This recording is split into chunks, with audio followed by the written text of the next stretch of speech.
Hi, today we're making a copycat version of A1 sauce.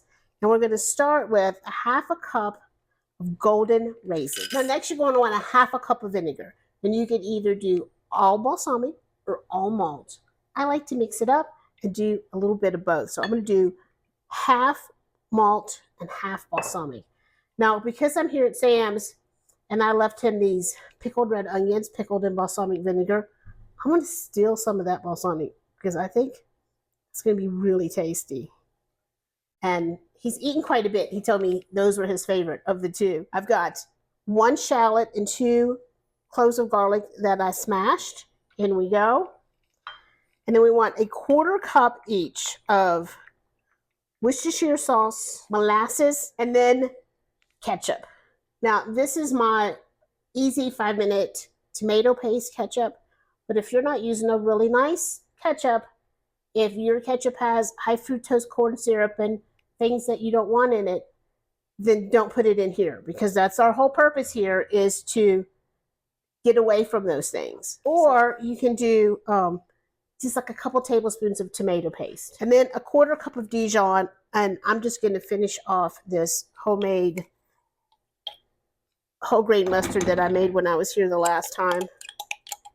So poor Sam's going to come home and it's going to be empty. Sorry. And then a tablespoon of soy sauce. I'm gonna put that in this jar and shake it. All of that ketchup out of there. Now I have 2 cardamom pods here, and I'm going to tell you that is optional. I'm going to give that a smash. Definitely optional, but had them, and I thought that's really going to add some flavor.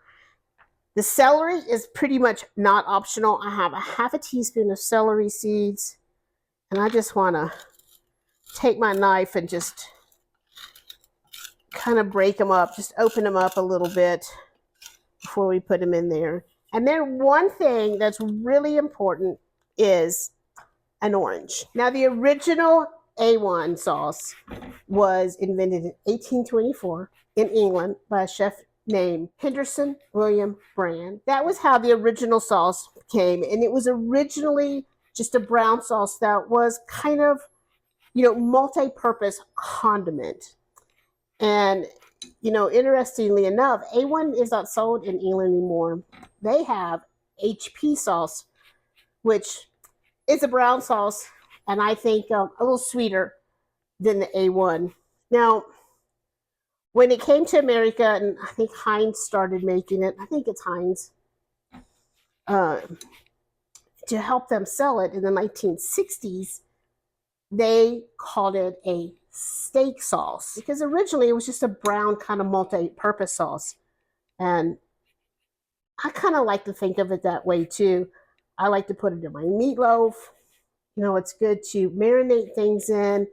Billy and I, we have something that I call hamburger steaks because I think that was growing up in West Virginia. And you didn't have money for steaks. And you would just eat hamburger patties and call them hamburger steaks. But I still like them to this day, caramelized onions and some A1. And so in 1960, they started calling it a steak sauce just as a marketing thing to market it. Oh, isn't that beautiful orange? So in 2014, they changed the name. So now the jars just say A1 sauce and they dropped the steak. So the reason that we're making our own is because that the bottles of A1 sauce have corn syrup, and we've kind of replaced that sweetness with our molasses. You can do brown sugar as well. It has caramel color, so that's an artificial color that's not a natural ingredient. Potassium sorbate, and of course, xanthan gum, because that seems to have to be in everything. So definitely the original A1 sauce had the raisins and it had the oranges. Now I'm just going to kind of pull out the flesh of this orange here. I really don't want to put the white pith in just because it's bitter.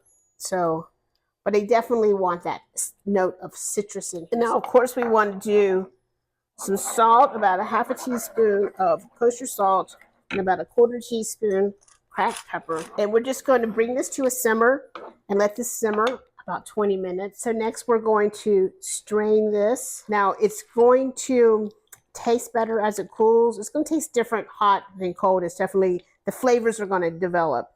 I just want to push this down. I want to get everything out of here. The most important part, we have to taste. It's going to be hot. Oh, that is so amazing.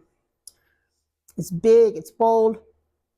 It's got that hints of orange in there, and that cardamom and celery just add a kick, a spice. This is delicious. You are gonna love it. Absolutely love it. Make sure that fire is off. So thank you for watching. I hope you make it. Let me know if you make it and what you think. And I hope everybody has a wonderful day. Thank you for being here. I love you. See you soon. Bye.